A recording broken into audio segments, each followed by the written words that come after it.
ಶುಭೋದಯ, ನಮಸ್ಕಾರ, welcome to Yoyo Kannada. ಬನ್ನೀಗ ನೋಡೋಣ ಈ ದಿನದ ಟಾಪ್ 5 ಬ್ರೇಕಿಂಗ್ ನ್ಯೂಸ್. ಬಿಜೆಪಿ ಆಡಳಿತಾವಧಿಯಲ್ಲಿ ಆಗಿದ್ದಂಥ ರಸ್ತೆ ಗುಂಡಿಗಳನ್ನು ನಾವು ಮುಚ್ಚುತ್ತಿದ್ದೇವೆ. ಆರ್ ಅಶೋಕ್ ಅವರಿಗೆ ಅಧಿಕಾರದಲ್ಲಿದ್ದಾಗ ಬೆಂಗಳೂರಿನಲ್ಲಿ ಸಣ್ಣ ಪಿಲ್ಲರ್ ಕೂಡ ಹಾಕಲು ಆಗಲಿಲ್ಲ.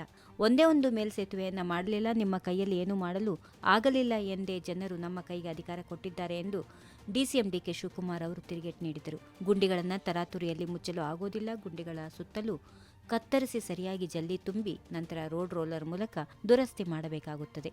ಬಿಜೆಪಿಯವರು ಪ್ರತಿಭಟನೆಯ ವೇಳೆ ಗುಂಡಿ ತುಂಬಿದಂತೆ ಮಾಡಲು ಆಗುವುದಿಲ್ಲ ಎಂದು ಹೇಳಿದರು.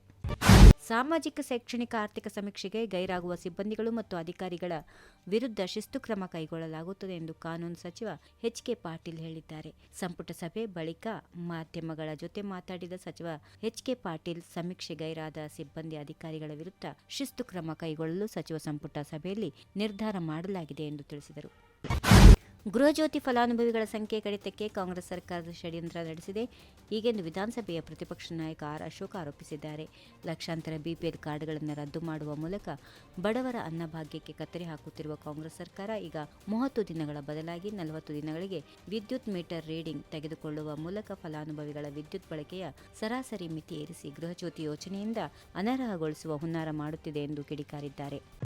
ಕಾಂಗ್ರೆಸ್ ಪಕ್ಷದ ಶಾಸಕರಿಗೆ ಹೈಕಮಾಂಡ್ನಿಂದ ಒಂದಾದ ಮೇಲೊಂದು ಆಘಾತವಾಗುತ್ತಿದೆ. ಸಹಕಾರ ಸಚಿವ ಕೆಎನ್ ರಾಜಣ್ಣ ಅವರ ಬಳಿಕ ಇದೀಗ ಕಾಗವಾಡ ಕಾಂಗ್ರೆಸ್ ಶಾಸಕ ರಾಜು ಕಾಗೆ ಅವರಿಗೆ ಪಕ್ಷದ ವರಿಷ್ಠರು ದೊಡ್ಡ ಶಾಕ್ ನೀಡಿದ್ದಾರೆ. ರಾಜು ಕಾಗೆ ಅವರನ್ನ ವಾಯುವ್ಯ ಕರ್ನಾಟಕ ರಸ್ತೆ ಸಾರಿಗೆ ನಿಗಮ ಅಧ್ಯಕ್ಷ ಸ್ಥಾನದಿಂದ ಕಡೆಗಣಿಸಲಾಗಿದೆ. ಅವರ ಸ್ಥಾನಕ್ಕೆ ಅರುಣ್ ಪಾಟೀಲ್ ಅವರನ್ನ ನೂತನ ಅಧ್ಯಕ್ಷರನ್ನಾಗಿ ನೇಮಕ ಮಾಡಲು ಎಐಸಿಸಿ ಪ್ರಧಾನ ಕಾರ್ಯದರ್ಶಿ ಕೆಸಿ ವೇಣುಗೋಪಾಲ್ ಅವರು ಮುಖ್ಯಮಂತ್ರಿ ಸಿದ್ದರಾಮಯ್ಯ ಅವರಿಗೆ ಅಂತಿಮ ಪಟ್ಟಿಯನ್ನು ರವಾನಿಸಿದ್ದಾರೆ.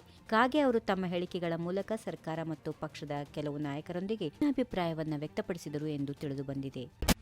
ನಾಡಿನ ಹಿರಿಯ ಸಾಹಿತಿ ಸರಸ್ವತಿ ಸಮ್ಮಾನ್ ಪದ್ಮಭೂಷಣ ಡಾಕ್ಟರ್ ಎಸ್.ಎಲ್. ಭೈರಪ್ಪನವರ ಸ್ಮಾರಕ ನಿರ್ಮಾಣ ಮಾಡಲಾಗುವುದು ಎಂದು ಮುಖ್ಯಮಂತ್ರಿ ಸಿದ್ದರಾಮಯ್ಯ ತಿಳಿಸಿದ್ದಾರೆ. ಭೈರಪ್ಪ ಅವರ ಹೆಚ್ಚು ಸಮಯಗಳ ಕಾಲ ಮೈಸೂರಿನಲ್ಲಿಯೇ ಇದ್ದರೂ ಮೈಸೂರು ಅವರ ನೆಚ್ಚಿನ ಸ್ಥಳ. ಹೀಗಾಗಿ ಮೈಸೂರಿನಲ್ಲಿಯೇ ಸ್ಮಾರಕ ನಿರ್ಮಿಸಲಾಗುವುದು ಎಂದು ಅವರು ಹೇಳಿದರು. ಇದಕ್ಕೂ ಮುನ್ನ ಭೈರಪ್ಪನವರ ಕುಟುಂಬಸ್ಥರೊಂದಿಗೆ ಕೆಲವು ಹೊತ್ತು ಸಿಎಂ ಮಾತುಕತೆ ನಡೆಸಿದರು.